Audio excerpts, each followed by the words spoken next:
আসসালামু আলাইকুম। কেমন আছেন সবাই? আশা করি সবাই ভালো আছেন। আল্লাহর রহমতে আমিও ভালো আছি। আজকের ভিডিও, যারা ফ্যানের ক্যাপাসিটার রেগুলেটর লাগাতে লাগাতে অতিষ্ঠ হয়ে গেছেন তাদের জন্য।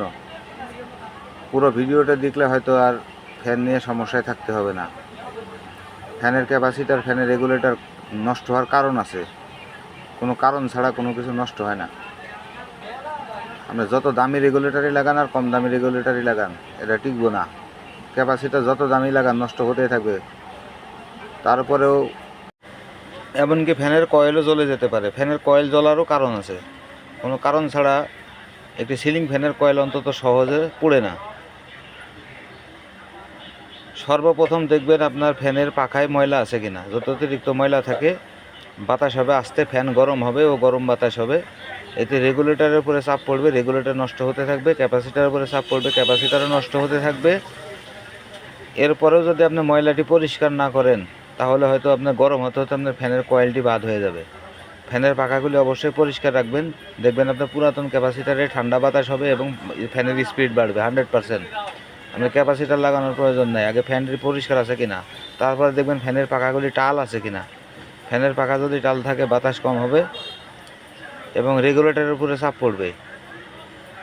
তারপরে আর একটি কারণ আছে, ফ্যান জাম আছে কিনা। ফ্যানটি বন্ধ করার পরে বা কারেন্ট চলে যাওয়ার পরে ফ্যানটি অল্প সময়ের ভিতরে ধাপ করে থেমে যায় কিনা।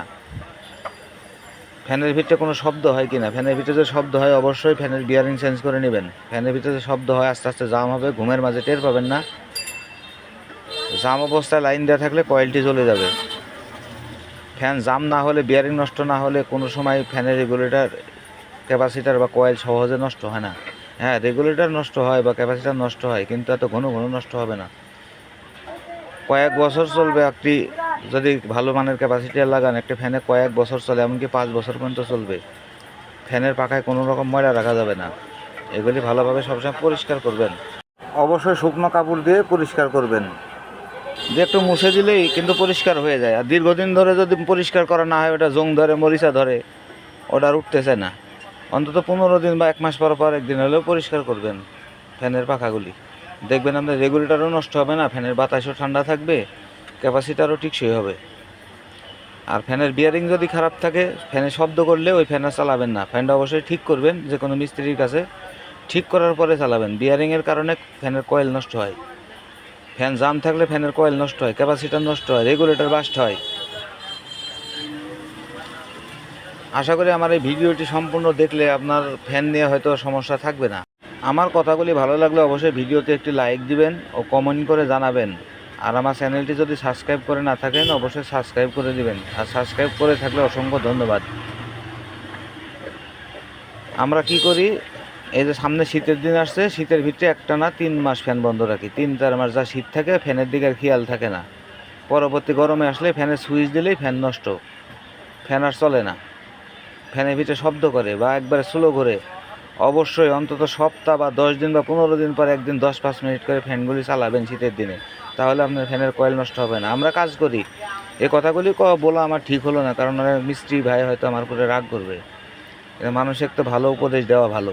সবসময় খেয়াল রাখবেন, আপনার ফ্যানের নাটগুলি যদি লুজ থাকে, খ্যাটখ্যাট খ্যাটখ্যাট শব্দ করে চালু করার সময়, নাটগুলি এরকম ক্ষয় হতে থাকবে। ক্ষয় হতে হতে এক সময় ফ্যান ভেঙে পড়ে যাবে। অনেক ফ্যান আসে আমাদের কাছে, এটা বড় ধরনের একটা দুর্ঘটনা ঘটে।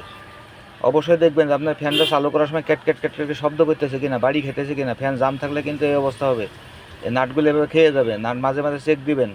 ফ্যান যদি ছুটে পড়ে যায়, মারাত্মক একটি দুর্ঘটনা ঘটে যাবে। অবশ্যই এগুলো দেখবেন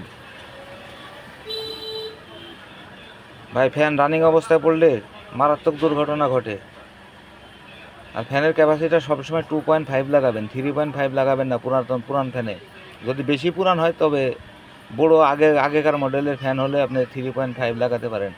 অবশ্যই 2.5 ক্যাপাসিটার অরিজিনালটি ব্যবহার করবেন। ফ্যান ঠান্ডা থাকবে, ফ্যানের বাতাস ঠান্ডা হবে। ফ্যানে যদি গরম হয়ে যায়, আপনি ঠান্ডা বাতাস পাবেন কোথায়? আপনি 3.5 লাগালে ফ্যানে আগুনের মতো গরম হয়ে যাবে। কয়েলগুলি 2 বছরের জায়গায় 6 মাসে কয়েল শেষ হয়ে যাবে।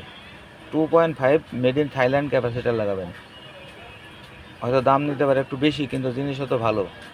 ফ্যান কোনো সময় জাম অবস্থায় চালাবেন না, নাটগুলি চেক দিবেন। আর উপরে যদি রাবার না থাকে, অবশ্যই রাবার লাগিয়ে দিবেন। অনেকে রাবার থাকে না, সরাসরি রডের ভিতরে দিয়ে ফ্যান চালায়, ওই আস্তে আস্তে শব্দ করতে করতে নাটগুলি খেয়ে যায়।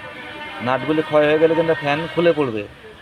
খুব সতর্ক ভাই, ফ্যান খুলে পড়লে মারাত্মক দুর্ঘটনা ঘটে, যেদিক দিয়ে যাবে সেদিক দিয়ে একদম শেষ করে থুয়ে যাবে। সবসময় সতর্কর সাথে চালাবেন। আপনাদেরকে বিরক্ত করার জন্য আমি আন্তরিকভাবে দুঃখিত। আর যদি আমার ভিডিওটি আপনাদের একটু উপকৃত আসে, নিজেকে ধন্য মনে করব। অবশ্যই আমার ভিডিওতে একটি লাইক দিবেন ও চ্যানেলটিকে সাবস্ক্রাইব করবেন। ধন্যবাদ সবাইকে।